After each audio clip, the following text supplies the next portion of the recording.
Hi everyone, and welcome back to Charging Status, the EV podcast brought to you by Crosswires and The Interface. Hope you all had a great month since the last time we spoke to you. I'm James, and drinking coffee opposite me, well, not opposite, but kind of opposite in a video call type thing, is my co-host Alex. Hello. Hi James, how you doing? I'm good. I just noticed, I think we've got the same coffee mugs, just in different colours. This isn't the pink one, it's not mine, but it's the one that was left, but yeah. Right.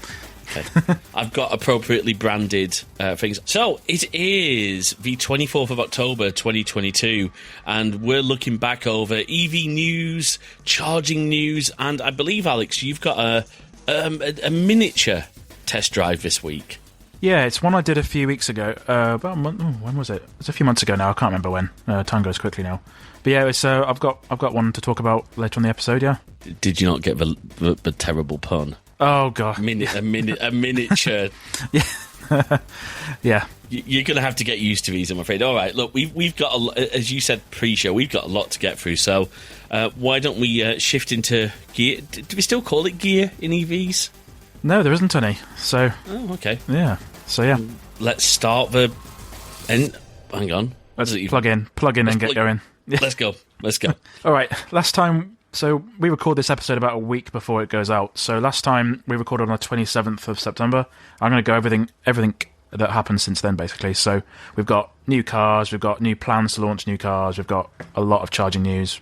There's some charging news that you mentioned last month that's actually come to fruition last week. So that's interesting. So cool. I will get started. So the very end of September, we had quite a few new things. Polestar revealed a brand new SUV. It was the Polestar 3, so it's their first SUV. So they've only had the Polestar 1, like a one-off coupe car, and they've got the Polestar 2, like that looks like a Volvo. But they've revealed the Polestar 3 now. It's brand new SUV. They revealed it in Denmark. It's going to go head to head with the BMW iX. It's not cheap. It's 80 grand. As all electric SUVs are so expensive. It has got quite impressive range though. It's got a massive 111 kilowatt hour pack, and it's got 380 miles of range. So that's quite a lot, really. That's a lot, yeah. Most cars don't have that amount of range at the moment. Just out of interest, just so we can gauge this, what would you say at the moment for that sort of size vehicle? What's a combustion SUV getting in terms of mileage out of a single tank? It depends. If you're going for diesel, you can get 600 miles, 700 miles of a diesel. Petrol's probably about the same as the electric one, probably. Okay, so roughly. It depends on how efficient it is.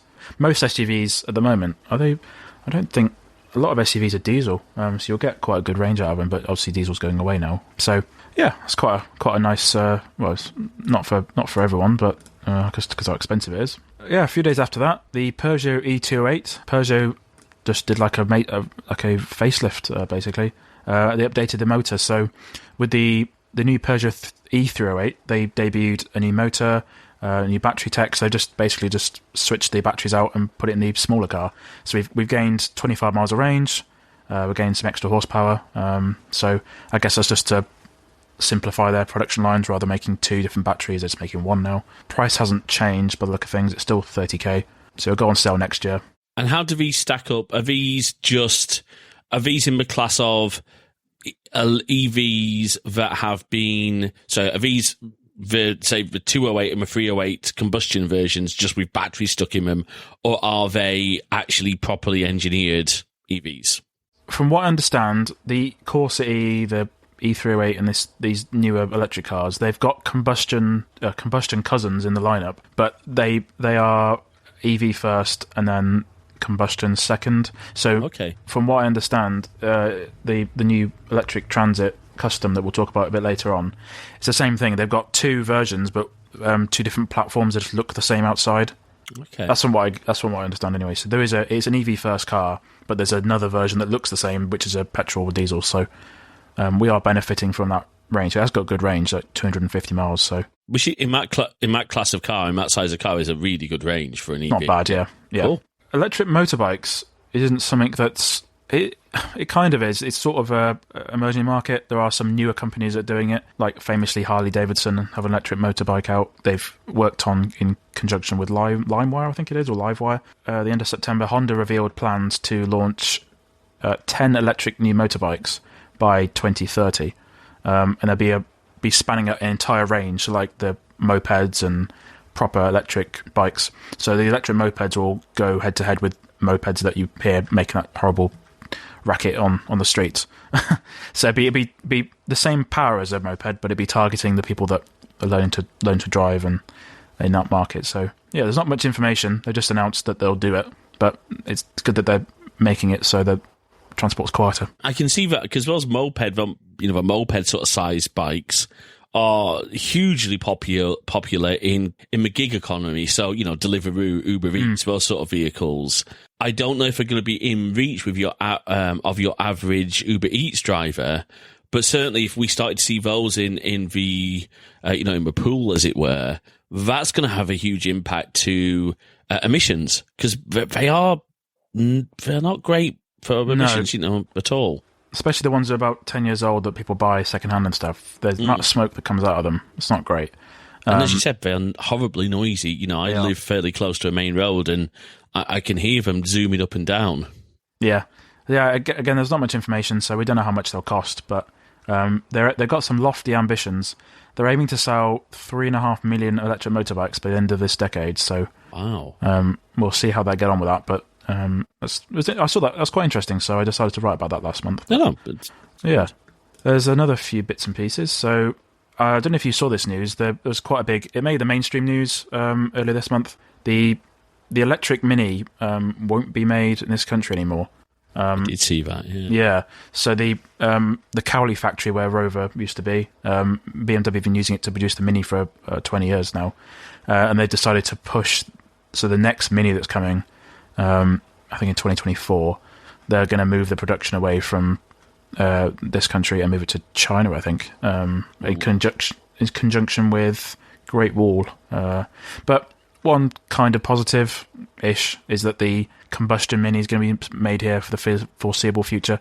So for any concern about jobs, the jobs will still be there, but yeah. It just would have been nice to have an EV made in that plant. Yeah. Because of the history of that plant. And, I know. We could spend ages going on about the history of Mini and Rover. All I'm going to say is, Lynn, I'm not having a Mini Metro. It's a Rover Metro now, Alan. They've just renamed it. Anyway. Nice. Alan Partridge reference for those. I know you know. I'm just for the listeners who might be thinking, what on earth is he on about? Right. Carry on. Yeah. A spokesperson for Mini was questioned why they did it. Apparently, they were producing Minis in a lower electric Minis in a lower capacity, but for the capacity they want, that factory isn't geared up for electric cars as well as it should be. So, which is encouraging, but they're hoping that these electric Minis are going to sell well, and will come to be electric Mini later on, I believe. Yes, definitely. Awesome. Yeah. There was some I saw on Twitter earlier this month, that the very first Citroen Ami was delivered to a customer, I think, at the very start of the month. So there's a guy from Gloucester who runs a YouTube channel. It's Gary Martin. He runs a YouTube channel called Modern Heroes, and he was the first customer in the country to have a Citroen Ami, the little plastic EV it's limited to 30 mile an hour, but it's more for city stuff. But he's been producing some content. He's been doing a weekly update about the car, and it's quite interesting. He's covering all the questions people have, the criticisms, because he's getting some criticism for it. But yeah, I thought that was an interesting bit of news, and a lot more people are getting them. And because he's the first person, he's seeing quite a few teething issues with like Citroen deliveries and accessories. So I have to admit, that's not a vehicle I've heard of. Have you not? No, I think just for context again, for those not who aren't aware of my situation, because I can't drive. Yep. I probably don't tend to keep up with the news in vehicles as much as, kind of one of the reasons we teamed up on this one is because then you've got the ignorant idiot asking the questions and trying to, produce some hopefully helpful content from that covers a broad base of questions. Or I just sound like an idiot. Both are possibilities. Yeah, so the Citroen Ami was announced about 2 years ago, and it was initially only going to be in France. So it's a little tiny 2-seater car. There's not much space. It's very cheap. Well, relatively. It's $7,500. Okay. It's all electric.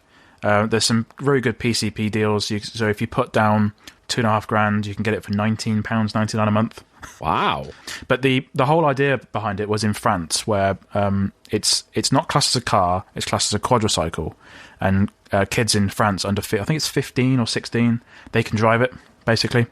Oh, There's a term for it, and it works the same in Germany as well, because now that Opel and Vauxhall and Citroen and stuff are all one big happy family, they've got an Opel version over there as well. Same sort of idea, but we haven't got that here. But you have to have an actual license to drive it. But for city stuff and roads that aren't too fast, it looks okay. It doesn't use much power. good. 48 miles of range, top speed of 30. So again, a good little city runaround, and if we had that, if we had that loophole, then again, or I could get into a whole debate about the maturity of our teenagers at that age. Let's not go down that route, and let's move on to the next vehicle, shall we? Yeah, so I thought that was an interesting bit of news. Oh, so yeah, absolutely. The other bit, due to the cost of living, you might have some sort of opinion on that. Maybe people aren't buying as many electric cars as they were. But there was some. September usually is the most popular month, along with March, because of the number plate changes. So people usually hold off. They usually want the number plate and stuff. But in 2022 so far, the second most popular type of car registered in the UK was fully electric vehicles. Oh wow! Which is massive news. Yeah, so far this year, a total of 175,000 BEVs, which is what we call battery electric vehicles, have now been registered in this country, which is 40.3% up compared to the same time period last year. It's still quite a way behind petrol cars, which had 350,000 registered, but it's ramping up and up.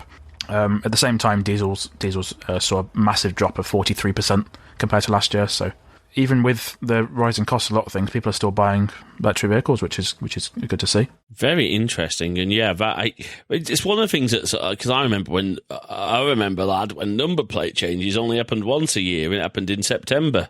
Ah, I didn't know that.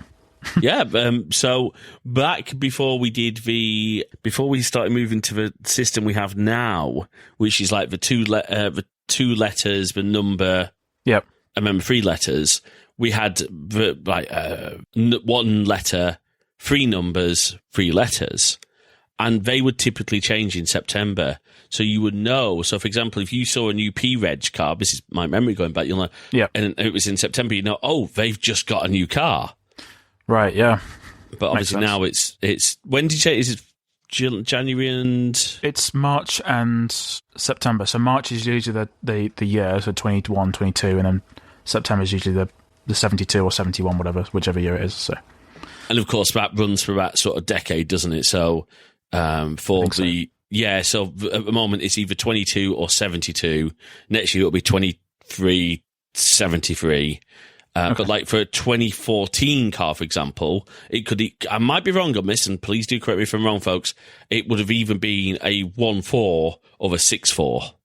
I think so. Yeah. Yeah, but it's a bit of an odd.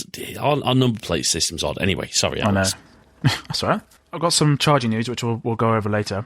But there is some more vehicles. So okay. I missed this news personally. I wish I could have gone to the event in Germany, but there was the IAAA or the IAA Transportation Show in Germany last month, and Ford revealed more information about the upcoming e-Transit Custom. So we already know that there's an e-Transit, the big van, is already on sale in this country and the US, but it's quite large. But the most popular van in this country is actually the Custom, which is the smaller little van that you see like British Gas Drive or whoever. So they announced the van in May, and there wasn't much information about it. But now they've revealed some more information. There is going to be a diesel version for those fleets that need that. But the electric version is the result of a partnership between VW and Ford. So in commercial vehicles, usually Ford and VW were for a long time the only 2 companies that didn't work with anyone else. So there isn't much money in commercial vehicles. So everyone else just partners together and works with everyone else and does platform sharing. So for a very long time, Ford and VW were going their own way and doing their own things. So the ID Buzz... the electric ID Buzz is basically the Ford Transit Custom, and then vice versa. They're going to take it in turns to build a car. So Yeah. So the e-Transit e-Transit Custom has quite a lot of specs. It's got good range, 236 miles, which is what they're quoting that so far. It's got some interesting features, which I was quite interested in. So, if you're a delivery driver and you're in your van all day and you need somewhere to eat your lunch, the rim of the steering wheel will now tilt out of the way, so become a flat surface, and you can use it as a laptop stand, which has an included little ridge thing for your laptop, or you can use it as a lunch tray. So if you tilt the steering wheel flat and you can put a little tray inside, it will sort of sit magnetically inside, and you can just use that. So I've tried to use a laptop in a car before in the driver's seat, and you can't move the seat further back enough. The steering wheel gets in the way. So this is now the steering will just get out of the way, and you can use it as a tray table, which is awesome. I love that. Yeah. Obviously, I like that. And of course, you'll have your cup holders for your cup. Okay. Yeah. That's good. Now, the only comment I would make on that, coming from a sort of a work-life balance thing, I've never done deliveries, so I don't know. But it would be, I guess there's scenarios where you can't get out of your van to go and have your lunch. So if it's chucking it down, then fair. I don't know. No, it's a good thing. It's a good thing, I think. That's really cool. Yeah, I know. Where I used to work, there's a lot of people were on the road all the time, and the stuff you need to do on the computer, there's paperwork to sign. Imagine if you're doing like handover documents for something, I don't know. But there's somewhere to write stuff, because with vans, there's nowhere to write anything. Everything's plastic and knobbly surfaces, so that's a good idea. Okay. Yeah, no, I do like that. I like that a lot, actually. That's a really good idea. What would be even cooler for the laptop thing, just a future thought for them, if they made it so that you could have that thing in it, it's got like a cable. You could almost like have a USB-C docking station on the steering wheel. It wouldn't be a bad idea. Actually, no, there you go. You could have USB-C cable support, so you could charge the laptop off of car systems. I think... I'm not. There wasn't. Again, there's not as much information about the new Ford as the VW, because the VW is already on sale. But I know the VW one. There's so many USB-C ports everywhere inside the cab, even the base model. And it's the same vehicle, there should be the same thing. Oh, okay. So actually, cool. Yeah. And what's another great feature is that the F-150 Lightning was the first Ford to have it. It's got something called Ford Pro Power or something. It's got a lot of power available for power tools, and they've put the same system in the van as well. So in the back of the van, there's a lot of reserve power for power tools, charging for drills. Oh, I don't know, whatever other things people use. So there's onboard inverters basically, so you don't have to get your own inverter if you need to run stuff. So that makes sense in that sort of vehicle. You might, have extra power for that, but I'd imagine there's nothing worse than because you've worked in the WISP industry, I believe, where part of the job is going out and installing new gear, and then imagine there's nothing worse than turning up on site and your drill battery being dead. Yeah, I remember I hadn't seen the vans for a little while, but the vans had to be custom built with inverters and batteries and stuff, so people could. Well, one big thing for WISP, we're getting a bit off topic now, but you have to get a radio dish out and survey. You have to have power for that. If you've got plugs in the back of the van as standard, that's ideal. So, and of course, I mean, I wouldn't say it's necessarily off topic, because this is the sort of thing that EVs, give us the benefits of. I would assume that because you can then charge the whole van as one unit, you don't then have to worry about the inverters set up, or you don't have to worry about charging the drill batteries, because they can just charge off the van's EV systems. Okay. Yeah. And you might worry about that depleting the range a bit, but with the F-150 Lightning, that's got enough juice in it to power a house for a week, I think, in a storm. Whoa. So if it's enough to run some power tools, I think you'll be fine. And of course, the F-150 is an American class vehicle. So when we talk about running a house, we ain't talking about a little bitty house. We're talking about big American style fridges and it's all not that stuff. Bungalow, is it? No. for our American listeners, bungalow is your word of the week. It is usually a single-story dwelling. Yeah. Yeah, anyway, sorry. That is completely off topic. Alex, get us back on the road, please. But yeah, I thought that was a nice bit of news for fleets and stuff. There's a lot of stuff for fleets, actually. The one thing you have with commercial vehicles is something called a tachograph. So it monitors how many hours people are driving. That's all software-based now. So it's all in the screen. It's got a 13-inch screen in the dashboard. Oh, nice. So that it's all everything's moving to software, which is good or either good or bad. So we shall see. So that's going on sale next year. No prices yet, but that's quite interesting. There's also some news about plug-in hybrids. So for quite a while, company cars, people get hybrids as their company car, and you can miss out on paying more company car tax for doing that. Right. But it's quite commonly known that a lot of people just don't. They get a PHEV, or plug-in hybrid vehicle, and they don't even charge it. Sometimes the chargers sit in the bag. So Citroen have taken note of this, and then they're going to launch a reward system on the infotainment system. So they said they will now reward drivers who actually charge their car. So the main reason for that is if you've got a plug-in hybrid and you're not charging it, you're carrying around a heavy battery and then in result burning more fuel. So going forward, Ford said they'll offer drivers rewards for charging up their car regularly. So on the Citroen C5X and the Citroen C5 Aircross, it will remind you if you haven't charged your car to 5 days or 10 trips, and it'll give you points, which will give you money off train tickets or charging costs of public charges. So a little bit odd, but it's a good idea, I suppose. I like the idea of the train tickets because I think we have to start looking honestly at how we combine EVs with public transport. Now, the train industry haven't caught up on this yet.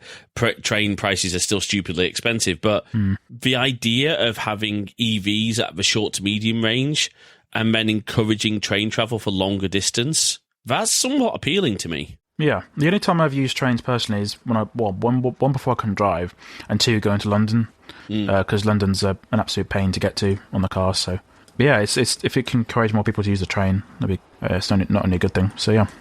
Yeah, it makes sense. Yeah, exactly. Charge up your plug-in hybrid, because isn't the idea with a PHEV, plug-in hybrid, that if your battery's charged, it will use a battery and then switch to combustion if it needs to? Yeah, so most plug-in hybrids have quite a good range. They've got like 60 miles range, which actually isn't. It doesn't sound like much, but it's actually quite a bit.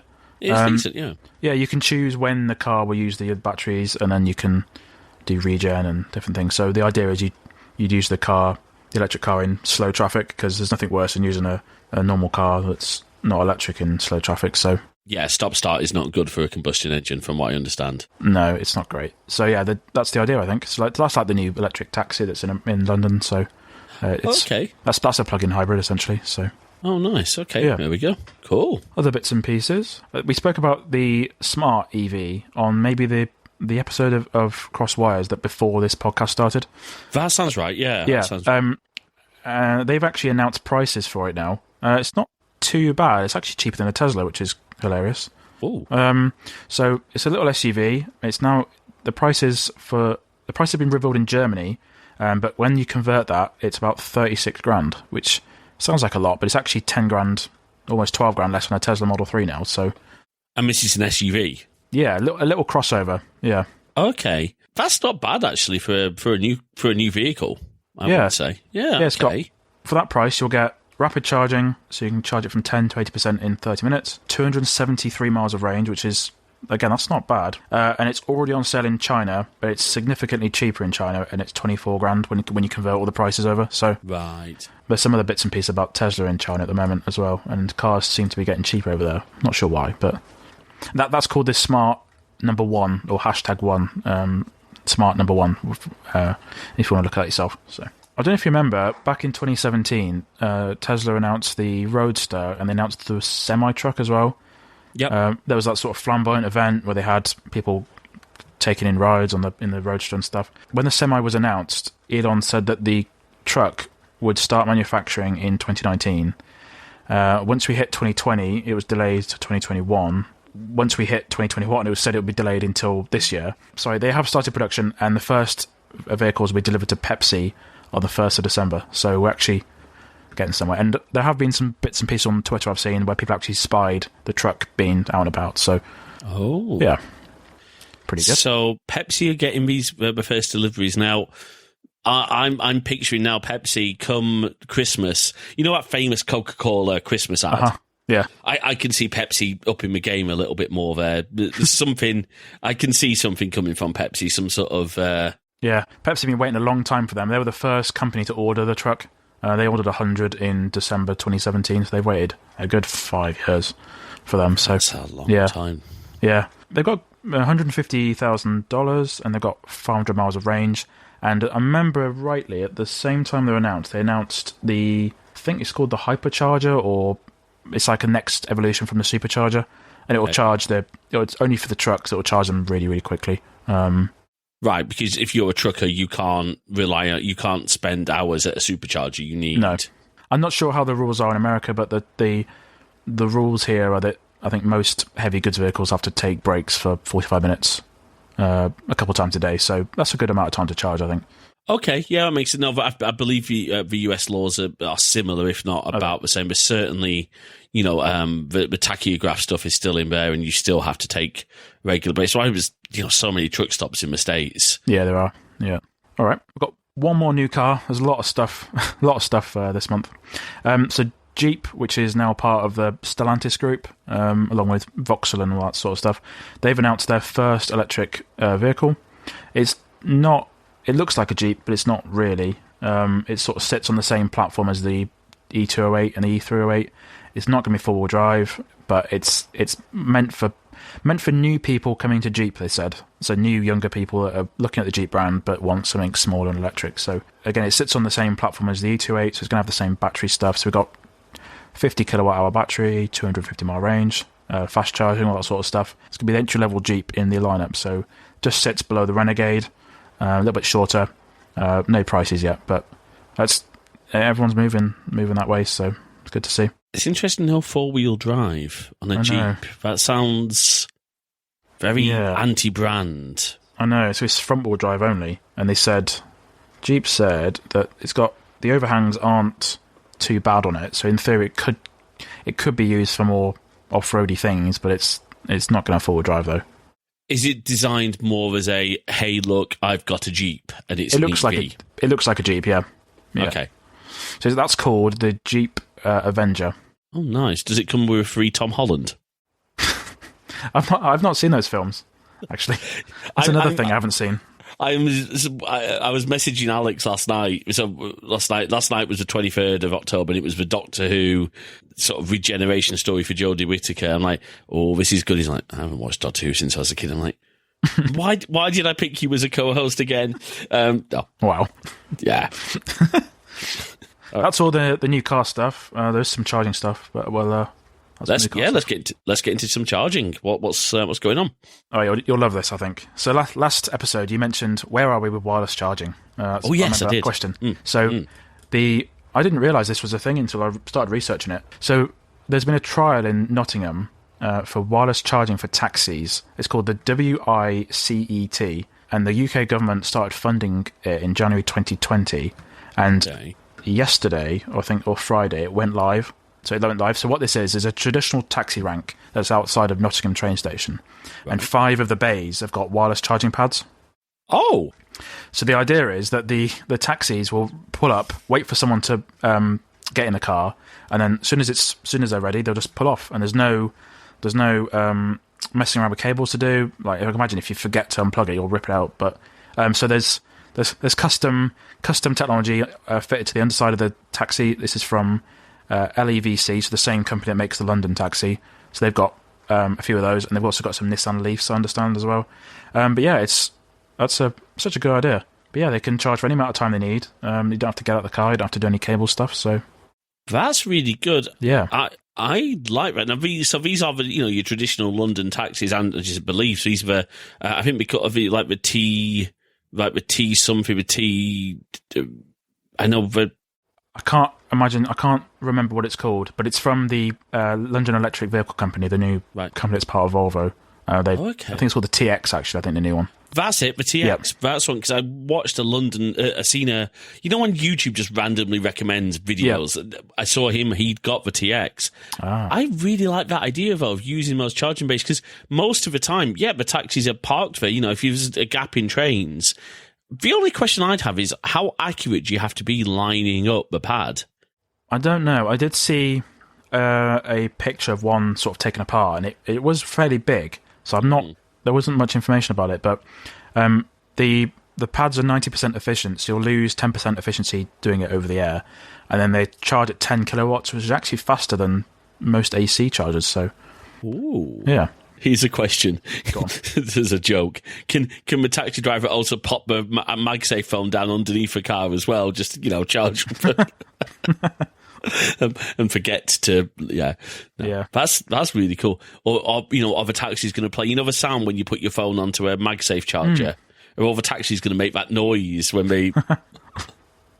Nice. That's really cool, Val. I can see that being huge, Val. If that technology works, imagine the rollout for that. At train stations, a perfect example. Yeah. Or recently, I was taking, as many of you know, Jay was visiting, and I took Jay back. We went on good old National Express, and obviously seeing all the taxi ranks at Heathrow.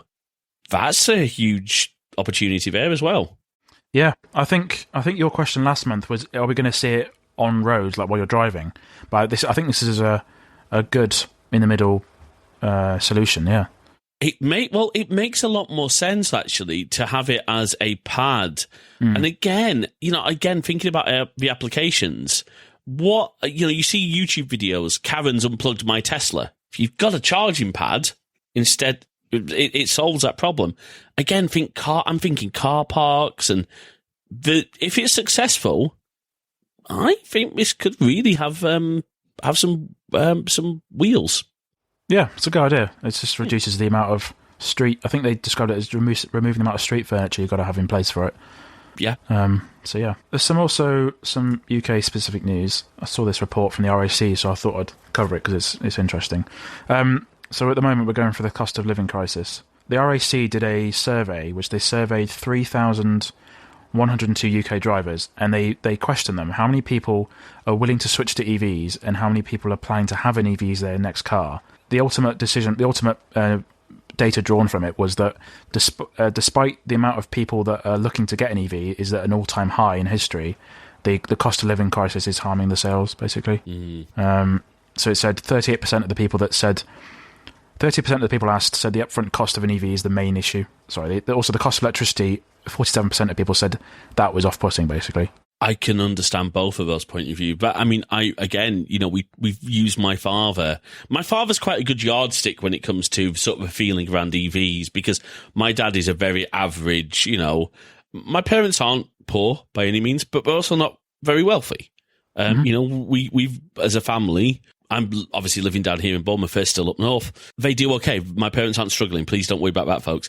But at the same time, Dad does want to replace his car. My dad is very much on board with the whole let's save the planet thing and let's go to EVs. But that's what's putting him off. And here's a scary thing from the cost of living crisis. I have found out today, in fact, that I haven't actually been registered with the electricity and gas supplier at this new property. It's taken so long. And when you go to the website, it's, we're not taking any new sign-ups through our website unless you're moving. And if you're moving, call us, but it might take weeks to get you signed up. Yeah. I mean, I don't want to get political. I mean, we've literally, as we were recording this episode, our new Prime Minister's been announced. The situation, I'm just going to say this, governments around the world need to do more to tackle this cost of living crisis. If we, honestly, if we want to see more EVs, if we want to see more affordable public transit, now is the time for governments to act and to start putting in policies that start to really push for EVs. That's and charging initiatives. Yeah, I remember in June. I only found out a few weeks ago that in June that the plug-in car grant was removed, and the person responsible for that was sacked during the last few weeks. So, could it come back? I mean, I hope so. Because we got a new. Because I take it, would that come under? Who's that? Is that going to come under transport? Is that going to come under the Chancellor? I think it's transport, that one. Okay, I don't. Yeah. And our transport secretary, was it? Hang on, I'm really confused who our transport secretary. It probably doesn't matter for this podcast, but usually with a new prime minister, usually you get a new cabinet. So let's hoping that Rishi Sunak is going to bring in the right people to. I don't know. Yeah, we'll see. We shall see. We shall see. Anyway, well, hopefully we'll have something to report on next month, eh? Yeah. The other bit I saw was that at Tesco, Tesco and Volkswagen and Pod Point have had a partnership for charging at their supermarkets. They've got about 500 locations across the country with chargers. They announced at the end of last week that the free charging for AC charging at those locations would be ending. So for 3 years, people have been able to access free charging at those locations at 7 kilowatt speeds. Right. So from the 1st of November, that free charging will end. From what I understand, I think people have been taking advantage of it a little bit. I've heard reports of people leaving cars there overnight. I've heard reports of delivery drivers abandoning vans at locations, and when people actually need to charge, they can't charge. So I can see why they're doing it. I think and also the cost of electricity has gone up, and I don't think they could sustain it. So they have spun out some good news from it, though. They said over the 3 years of the partnership, 86 million miles of free electric driving has been supplied, and 12,000 tons of CO2 has been avoided. But the prices are competitive. They're about 10p less than other places per kilowatt hour, which is not bad. And they said payments will be contactless and either the app or whatever. So at least they're taking contactless, which is good. So I think the machines are being geared up for that from the get go, which is a good idea. That's good. And I can see Tesco doing something for their club. We haven't probably announced this yet, but I wonder if down the road there will be something for their club card members, like discounted charging or something like that. Yeah, there was an FAQ section on the PodPoint website, and they said people could be able to get discounts if they're in the store, and they said no at the moment. Okay. So that seems a bit silly. Surely you'd want to incentivize. Yeah, but I think you hit the nail on the head there. Why they're taking it away? It got abused. Because if people are just leaving cars... Because I'm guessing not every bay would have been EV charging, and so limitations, which means, people are just... It's a shame. It is, but I'm not sure how a system would work if you spent money in the store. The only thing I can think of is if you got a code on the receipt or something. That's quite a complicated system to put in place. Like that's a discount true. code. They could give you a discount code on your next charging, maybe. Maybe. That's the point. With EVs, you pay up front, so. Right, okay. So you pay what? Do you say, I want this much electricity delivered? No, you just plug it in and pay for, and you end it, and you... is it like tap on, tap off type? Yes, sorry. Okay. Yeah, it is. Yep. That makes sense. Okay, that makes sense. I wonder maybe with some partnership where if you might have to do it for the app, you might have to put in like your Tesco club card number and do. I don't know. I mean, it might not be store linked. But it would be good to see that sort of thing. But I think the reality is this all ties back to the energy costs, because it's not just affecting individuals like us, it is affecting businesses. And I can see, unfortunately, the end to free EV charging at a lot of places. There was I linked it in the news post I wrote. So the guy I spoke about who had the Citroen Ami, he also did an excellent video on explaining why and how they're doing it. And he said there are still some locations that have got free charging around and about where he lives, so it might not be forever though.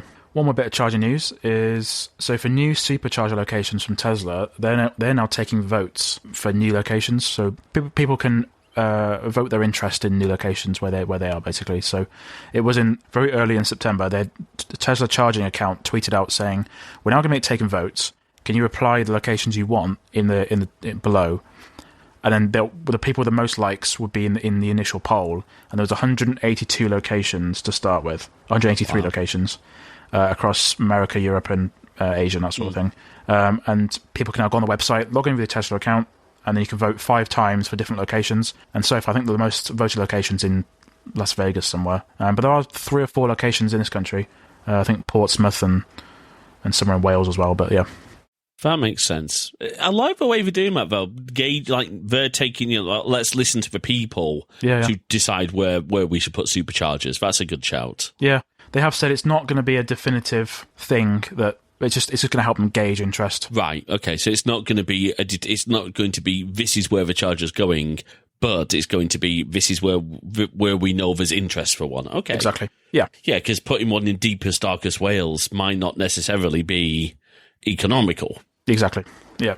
Apologies to any Welsh people listening to the show. Wales is lovely, just very, very isolated in places. It is. That's all I've got for this month. So yeah. Awesome. So some really exciting news, and it's great that we'll actually be able to fill the show with news. So, all right, let's talk about your test drive. So this is the now, is it the E-Mini, or what are they calling this one? It used to be called the Mini E, like Mini-E. It's now called just the Mini Electric. And is this now, because I was actually in Specsavers earlier when I was talking, getting my new glasses, and I was talking to the guy, Chisholm was telling him about our show and everything. Oh, yeah. And he said, which one is it? Is he driven it? Is it the brand new one that's just, recently come out this last? Yes. Yeah, okay. So this is, okay. The way you can tell the difference is the first one is very much in your face. It's electric, there's a lot of yellow trim on it. There's a little plug icon on the grille. I've seen one of those, yeah. The new one is a bit more toned down. So a bit more traditional Mini. Very much so, yeah. The only way you can tell the difference is there's the centre caps on the wheels are now got a yellow thing in them. And then there's a yellow S badge on the front, and that's about it, really. So, first of all, I mean, you mentioned offline in a text message that the BMW are quite generous. Was it 2 days you got on this one? Yeah, it said up to 40 hours, which I was stunned, so I took them up on the offer. So yeah, they're a very nice dealership near me. So I had the Mini Electric for just over 2 days. Went to the shops, went for a drive in the countryside, took some family members out in it. They loved it as well. Yeah, it was. I think it was a few months ago now. It might have been August. I think it was August during the heatwave stuff. So yeah, a little while ago now. But yeah, I haven't driven a Mini before that car. So I think a lot of the bits and pieces I noticed are very much just, that's just normal Mini stuff. The one I had was a level 2. So there's 3 different models: level 1, level 2, and level 3. Just trim levels. Okay. The level 3 has leather seats, which I didn't really like the look of, and it's very black inside, very dull. And because the Minis have quite a small windscreen, there wasn't much light in it. The level 2 one I had was grey cloth seats, grey cloth on the door cards as well. It just lifted the mood of the cabin a little bit more, so it's quite nice. So for that one, the day I sent it back, I wrote a little review on the interface for it, so what I had my thoughts in my head. So we'll link that down below if that's okay. Absolutely. Yeah, it was. I mean, it's great. The one I had. The only negative thing I could think about was the price of it. So when the Mini E first came out, it was 24 grand with the $1.5 grand government grant. Right. So if you took that away, it'd be like 25 or something. It's now 31, and I don't understand why. Oh, I know. And how does that compare with? I always ask this, but combustion Mini of the same trim level? It's 19 grand. Right. 19, 20, 21 sort of thing. So you're talking at least about a £10,000 premium just for. I know. Yeah. It's okay. I mean, as you said, you've never driven a Mini before. Yeah. I mean, I like this Mini. I like because I don't know how you like the new Mini we used to call it, because obviously everyone remembers the old school Austin / Rover / Metro, the Mr. Bean Mini, we can call it. But this is nothing like that car. No, it's not even anywhere near the first one, so the BMW one from the early 2000s. Oh, okay. I was watching a review on YouTube. Someone was reviewing a Cooper S from I think it was last year, and he said it's the new one is not anything like the old one. I've not driven the old one either, so it's a very much a completely just looks like a Mini. I think that's the idea. But so it's the styling of a Mini, but not okay. And what in terms of features, what at level 2 trim, were you getting the things that maybe us as nerds would want from an EV? Did you get any sort of ICE, any sort of decent in-car entertainment? Yeah, so that one was 31 grand. So you got ambient lighting, which I only found out on the second day I had it. There's a little switch. So in the Mini, you've got like some overhead switches, like an airplane. There's like SOS and lights and things. And there's also a little toggle that's not labelled, but just changes the colour of all the lights. So you can cycle through a load of different colours. You can have like pink, red, blue, whatever. Nice. But yeah, all the entire cabin changes colours. So you get that. You get a 8.8 inch touchscreen for Apple CarPlay. Being a BMW derived brand, there's a little iDrive wheel thing by the gear stick, so you can use that or use the touchscreen. So, which is quite unusual for a modern car. There's LED headlights and on the front and back. Usually in small cars, the back lights are usually halogen or whatever you call them, normal bulbs. So those are LED, which is quite nice. Makes sense. The Model Up is 34.5, and for that you don't really get that much extra. You get the leather seats, you get some exclusive floor mats, and you get some leather steering wheel. So I don't think it's really worth the $3,500 extra. But the one I drove was very nice. It's a 3-door only, which was okay. Boot's a relatively good size. It came with a charging cable in the boot. But yeah, there's enough space in it. The range on it isn't amazing. The one I drove was a courtesy car from the dealership, so it'd been ragged a bit.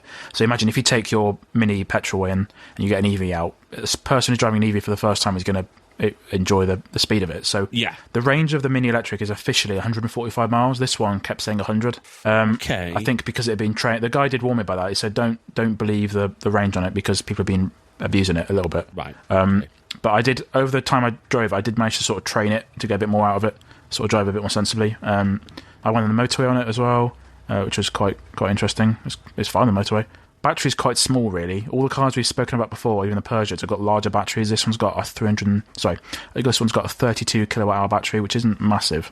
That's not huge, is it, at all? When you start talking, because like correct me if I'm wrong, the smallest Tesla is about 60 or 75. Yeah, the Model 3's got a 60 kilowatt hour battery, so it's almost half. And then all electric cars have a bit reserved for system stuff. So yeah. So it's about 57, so it's almost double. But it's a smaller car, so... Yeah, that's true, but it's also... I don't like that. That range sits wrong with me. I'd want, from something of that price point and that prestige, because, Mini is a BMW brand. It is I would say, a fairly, prestigious car. Yeah. Mini never used to be, of course. Mini was... we made a joke earlier about Alan Partridge. It is now. I would be wanting at least 200 out of that sort of car.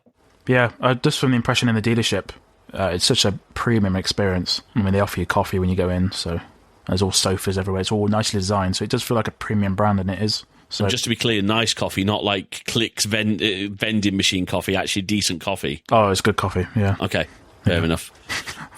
You go, but that's how you can tell. If your coffee's coming out of a Clicks vending machine, you know that the car's on a budget.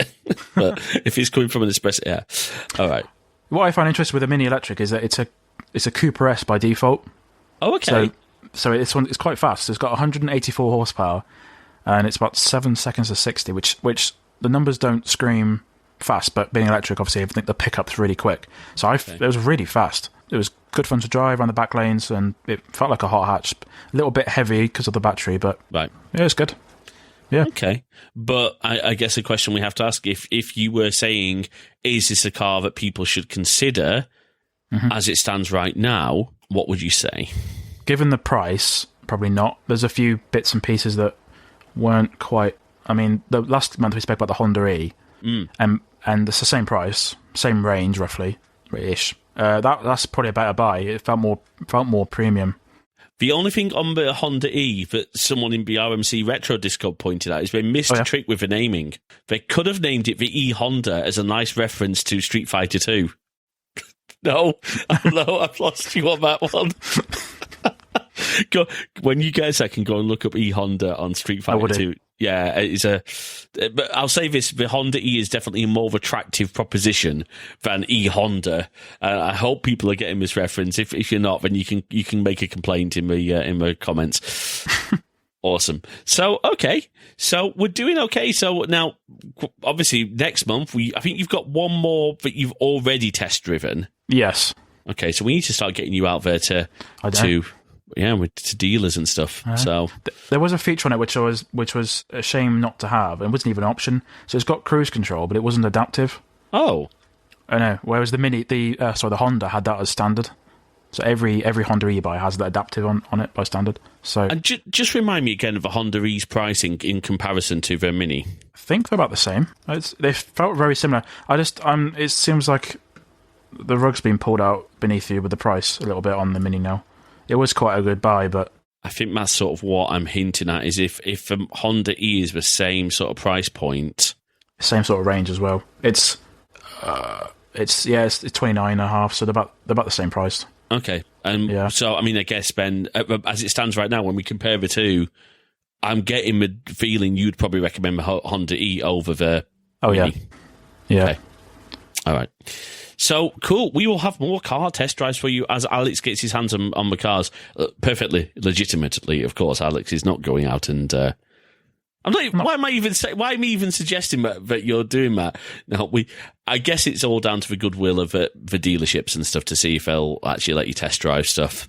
Yeah, it's nothing wrong or illegal. So no, I'm being incredibly sarcastic. We should get you a branded shirt. We should get some branded shirts though for it. You know, we should get some merch going on so you can go in with a Charging Status logo, like, "Hey, I'm Press." Actually, you already are, so you've got a bit more clout. Does that? I mean, I've randomly out of interest, and we can cut this out if you want to. But does that come? Are you able to use that sort of the interface as a bit of cred for when you go in, or do you not bother? You just go in as a consumer? I go in as a customer. Yeah. I guess in a way that's probably better because then they're not tainting the experience by, oh, he's Press. Yeah. Let's give him a better or a different experience, shall we say? Typically, what you're supposed to do is go via the manufacturer's press office. Right, okay. And that's what I tried a while ago, and I think they get a lot of demand. Right. Yeah, they hand them out to people who actually are going to have a big audience. I think it's worth their while. Yeah, and unfortunately, we don't yet. We hope we will, and I really hope people are getting something out of this show. I think it's fair to say, Alex, we're enjoying producing it, aren't we? It's good fun. It's forcing me to read more about EVs and go out my way to find more information about the news and charging stuff. So yeah. Awesome. And of course, yeah, thank you, Alex. So, is there any other thoughts on the Mini E before we move into wrapping up?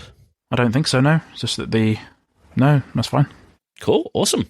So, thank you everyone for listening to this episode. Please do drop your thoughts over to chargingstatus@crosswires.net.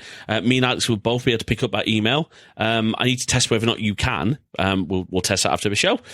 Do leave a comment on the post, or if you're a good pods listener, start a discussion there. And of course, we will soon have our Discord, and we will have a dedicated Charging Status / EV section of that Discord for people to come and chat in. We'll let you know when that's out.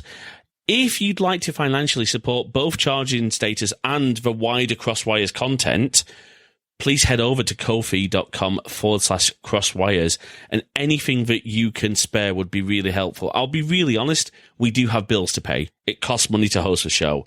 It costs money to record the show with Squadcast.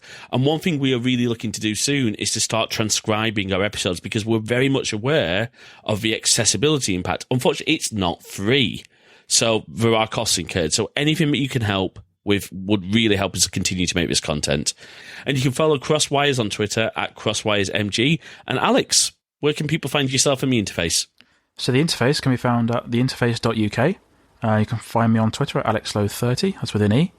And then you can find the interface on Twitter at _interface_. So just in case you need a little bit of more underscore in your Twitter life, there you go. Alex has provided that for the interface. And we probably will have a dedicated Twitter account for this show soon. We're just working out some logistics. And yeah. So until next month, keep on charging.